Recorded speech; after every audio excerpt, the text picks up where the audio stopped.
Welcome back to another episode of CRE, The Unspoken Truth. I'm Charlie Coppola, joined with my father, Craig. And today our topic is, what are the top mistakes to avoid in a commercial real estate transaction? And so let's start. When I say that topic, what are the top couple that come to mind for you? It's funny when you said that. I was like, three things came to my mind that had happened from one of our young guys in the last 30 days, 36 hours. Yeah.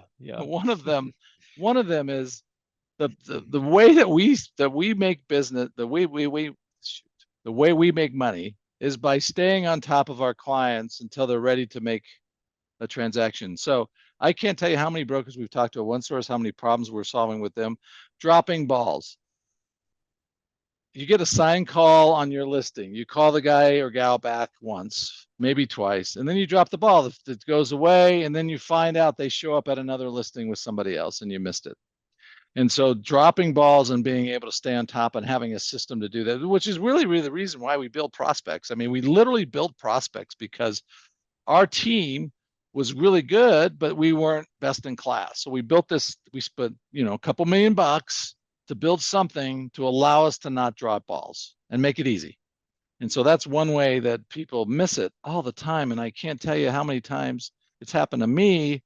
And it just absolutely pisses me off every single time when someone shows up that's a client of mine or a friend of mine. And I'll just give you an example. I have an architect that I have done a lot for. I coached his kid in the Little League. You know him. I've spent time with him. And damned if that guy didn't move without me. And I'm like, all the stuff, the time I do you realize what I make, how I make a living? And it's not him, it's me that I didn't do a good enough job articulating my value proposition to him. Well, I will say on that topic too, the number one reason people buy prospects, our top selling reason, is because they admit and they say, I know I could be better there. Right. And it's one of the core things you have to do as a broker. Yep. And I would say, just from our experience talking to brokers all over the country, a lot of business is lost because they're simply not following up or dropping balls. And so, imagine a world where that wasn't the case. You can't, it'd be hard to imagine that world. Yeah. So that's why we built it. Yeah. The second one I would put on is if you're a broker, and it's really hard to do because there's always going to be the dangling shiny object, is to always do what's best for the client. And we see it all the time. Every week I see it where brokers are moving their clients to spaces because they get higher commissions or they're doing a longer lease. And I had a huge client that I worked on for 20 years, and they went to a large national firm. And within 3 years, the average length of their leases had tripled. Meaning that when we moved into a new office, we call it a plant the flag office. We would go in and do a 1-year deal. Is this office going to do well? Let's just do a 1-year lease. And so we were doing a bunch of 1-year leases, 3-year leases, and then damned if the national broker didn't say, well, you can get a better deal if you do a 10-year lease. And he turned all their leases into 10-year leases. They were locked in on plant the flag offices. And I'm like, and they still represented them. And I'm like, you're just not doing the best thing for the client. So to this day, it's one of my things that really pisses me off that I don't have that business anymore. So and brokers not doing what's right for their customer. And then I'll give you one that's just kind of an easy one. You should always have a backup. Our young guys will go out and, hey, I found a perfect space, and damned if that space doesn't get leased or the landlord can't afford to pay a commission or something happens and the lease goes away and they don't have a backup. It's like, oh, now what are we going to do? Well, then another broker comes in and shows them a space that you didn't show them. So having a backup is a critical thing. And I think at the end of the day, what that means is really becoming a professional at your business. What are the biggest mistakes? I think people come in and they're amateurs at our business. They aren't trying to be a professional. They're trying to be okay at it and think they can slide through, and they might land a deal or two, but doing professional means a career over a long period of time. Yep. So stay on top of your clients, don't drop balls, do what's best for clients always, right? Even if it's not going to be your biggest commission. Always have a backup. Is there one transactional mistake that you've made that you still think about? Like Sure. Oh, God. Hundreds. a lot. Hundred. Yeah. Um, I just got a call from um, a guy who's in my wedding, and we had represented the tenant, put him into a space in downtown Scottsdale. He just went over to the company and he calls me and goes, "Hey, I hate my office space." I'm like, "Well, we did it." And he goes, "Well, why would you put us here when our project's way on the other side of town?" I'm like, "We were told by your predecessor, we were told you had to be in downtown Scottsdale." He's like, "You can't even get to my project from here." And so when we do transactions, everybody second guess the transaction afterwards. And so one of the things that I did, I remember doing a law firm years ago, and it was a 10-year deal, and they got a year free rent. 13 months into the lease, they call me up and go, "Why is our rent so high?" I'm like, "You literally just had a year free rent, and you wanted the year up front, and they didn't last the lease." And so I learned like all this free rent up front just screws you as a broker, because they're going to hate you down the road when their rent's really high, because nobody remembers the free rent. Yeah. So we have to spend a lot of time talking to our clients, and we have to double, triple check of how, this is how the transaction is working. Why are we here? Why are we doing this? Are you going to amortize that free rent, or are you just going to take it and forget about it? So we spend a lot of time on, if you're trying to develop a long-term relationship with somebody 20, 30 years, then you have to really look at their business as 20, 30 years. And a lot of times transactions, just trying to get them done, you do things that you shouldn't do. Yeah. So do you no longer give free rent up front, or like do you push for amortizing free rent, or do you push for putting it on at the end, or it's, Sometimes the tenants are just in the spot where they need it, and they're going to buy furniture and they're going to do it. And so we make sure that it's out there, and it's like, okay, you're taking this free rent so you can buy furniture because you haven't had furniture in 20 years. yeah, It's still forces you 4 or 5 years down the road. Now, what happens as you're in the cyclical business, a lot of times, like right now, our tenants are coming off of really low rents. So we're moving them in from, say, $30 a foot to $50 a foot, and going like, "Hey, over the last 10 years, you've literally saved $20 a foot a year because we put you in a great situation." We're not going to be able to do that again. But I've had several law firms in the last 24 months where they downsized. I'll give you an example. Kutak Rock, which is a national law firm out of Omaha, Nebraska, has been a client of mine for 30 years. We just did their lease it will be the 30th to the 40th year of my relationship with them. And for the next 10 years, they will be paying rent for the next 10 years less than they paid in the building that I put them into 30 years ago. Now, that to me is a relationship that I can just be super proud of. Now, they did shrink, they took less square footage on this, but we've been able to lock them in for 30 years at the same rent. And it was like, this is pretty good. that's cool. So I want to dive a little deeper. This is one thing I want to do before we wrap up. The last point you had here, always have a backup. Can you dive deeper into how did you learn that, and how do you practice it today?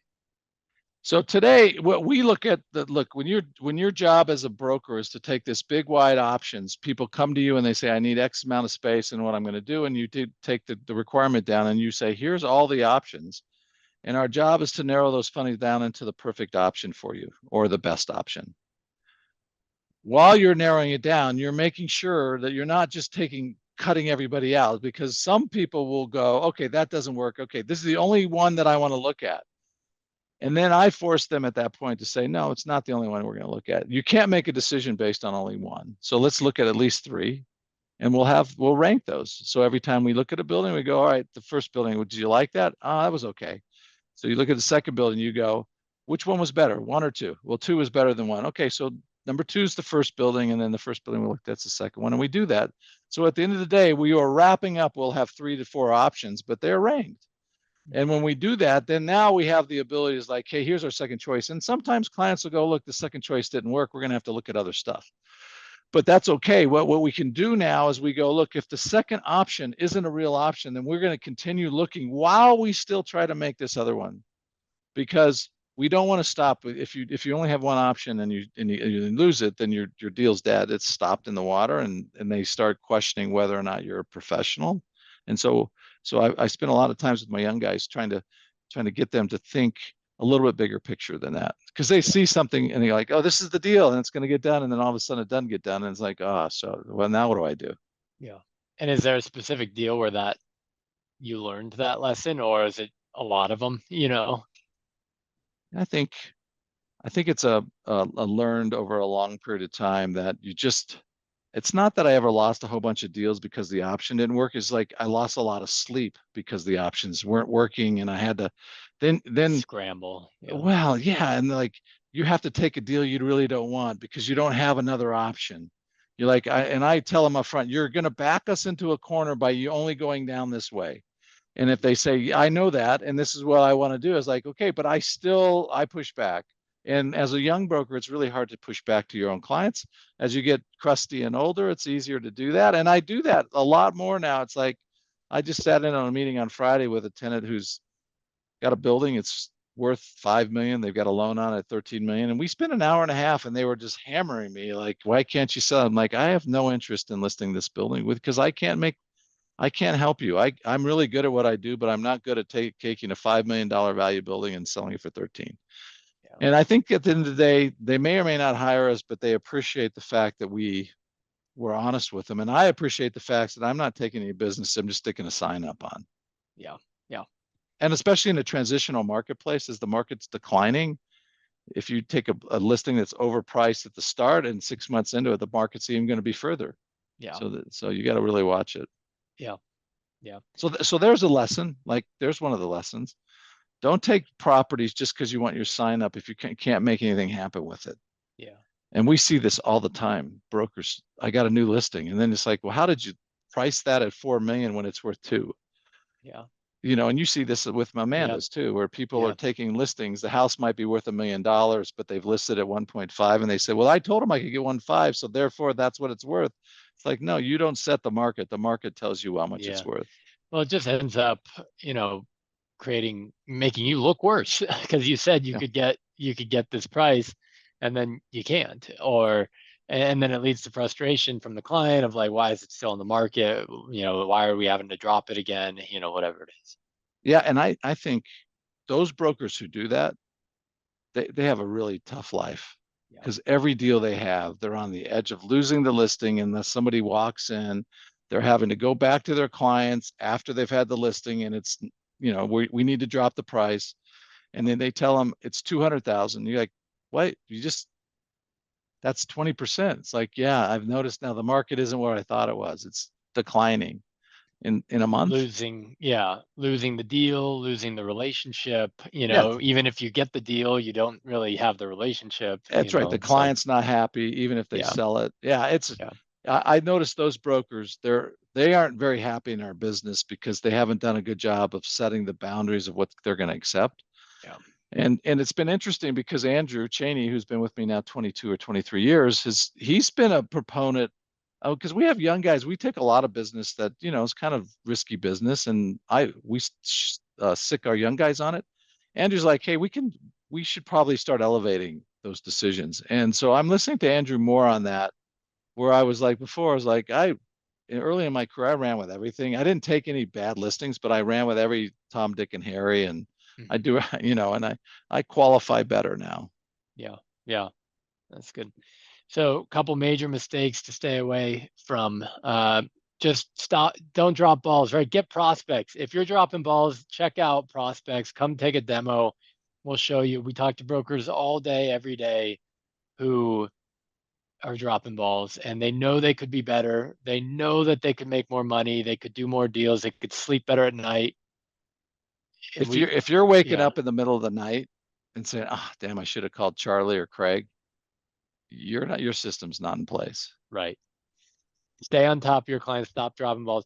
Do what's best for clients, right? When in doubt, have the long-term perspective and the relationship perspective of always doing the right thing for your client. It will pay back, right? It will always come back to you and you'll sleep better. You'll feel If better about your if business. if you think this is a career for you where you're going to be in 30 years, it's the only avenue you can take. If you think this is I'm going to burn and pillage for 3 years, yeah, you can get away with it. Yeah. But if Yeah. you're trying to be in this long term, there are so many bad reputation brokers because they've had that perspective and they're still around and people hire them. And I'm like, how could you hire that person? Yeah. So Always have a backup, right? So narrow your options, have a second option, have a third option. yeah, it's funny. I put that one in the top three. It just because It's a it's good one. happened. Yeah, it's a good Yeah. one. My young guys all the time. Yep. How many Awesome. options do you have? All Well, it's right. been good. Thank you so much. Thanks.